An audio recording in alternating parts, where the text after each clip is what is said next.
देश का मिजाज नॉर्थ ईस्ट। लेट्स माइक देश का मिजाज और खबरें उत्तर पूर्व से। असम में 2021 से अब तक 32,000 से अधिक अवैध विदेशियों का पता लगाया गया है, लेकिन केवल 1,416 को ही देश से बाहर किया गया। विधानसभा में कांग्रेस से विधायक अब्दुल रहीम अहमद के सवाल पर असम समझौता कार्यान्वयन मंत्री अतुल बोरा ने बताया कि हेमंत बिस्व शर्मा सरकार के सत्ता में आने के बाद 2021 में 6,304, 2022 में 8,790, 2023 में 6,703, 2024 में 6,120 और 2025 के अक्टूबर तक 4,290 विदेशियों का पता चला। असम समझौता के तहत 25 मार्च 1971 के बाद आए सभी विदेशियों को चिन्हित कर मतदाता सूची से हटाना और निर्वासित करना जरूरी है। बांग्लादेश सीमा पर 267.5 किलोमीटर में से 228.5 किलोमीटर कांटेदार तार लग चुका है और काम प्रगति पर है। त्रिपुरा देश का पहला राज्य बन गया है जिसने व्यापार और आम लोगों के लिए पुराने और बेकार हो चुके नियमों को आसान बनाने के राष्ट्रीय अभियान के पहले चरण के सभी 23 काम पूरे कर लिए हैं।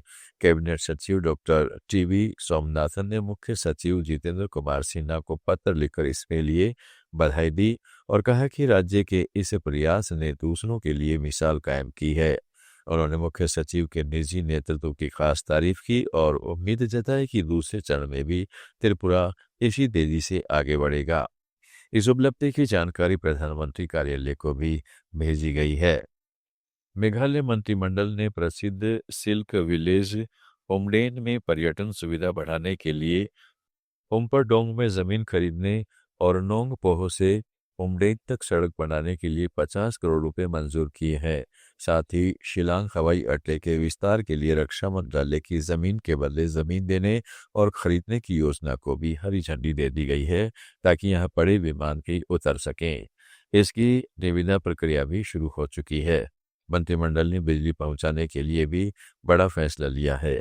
2011 की जनगणना में छूटे गए घरों और गांवों को बिजली देने के लिए केंद्र ने 500 करोड़ रुपए मंजूर किए हैं।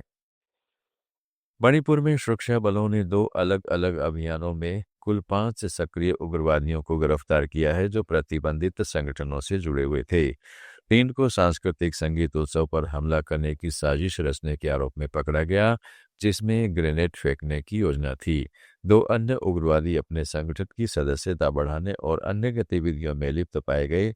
इनसे मोबाइल फोन और पहचान पत्र जब्त किए गए हैं। लेट्स माइक देश का मिजाज नॉर्थ ईस्ट।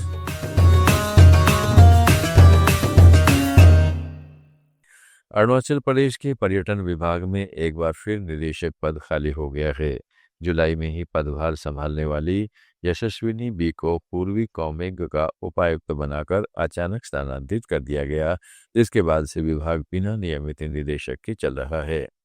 पिछले कुछ सालों में यह तीसरी बार हुआ है कि निदेशक 1 साल भी पूरा नहीं कर पाए।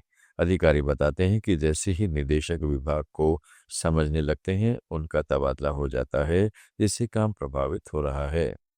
पर्यटन मंत्री पीडी सोना ने कहा है कि पंचायत और नगर निकाय चुनाव के कारण मॉडल कोड ऑफ कंडक्ट लागू होने से नया निदेशक नियुक्त नहीं किया जा सका है। हाईकोर्ट और सुप्रीम कोर्ट में एक के बाद एक हार से नागालैंड सरकार परेशान है।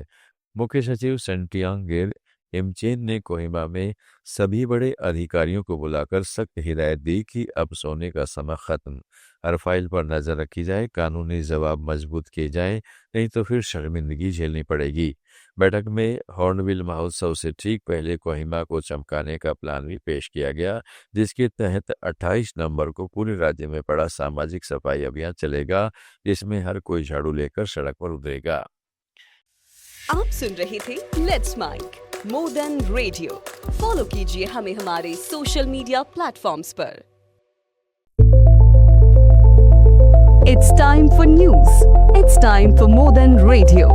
Presenting the first radio news app, Let's Mic. Let's Mic, a news-based app on your phone where you get to watch and listen news, talk shows, interviews, radio show podcasts. On Let's Mic, you get all relevant information of TV, print, radio.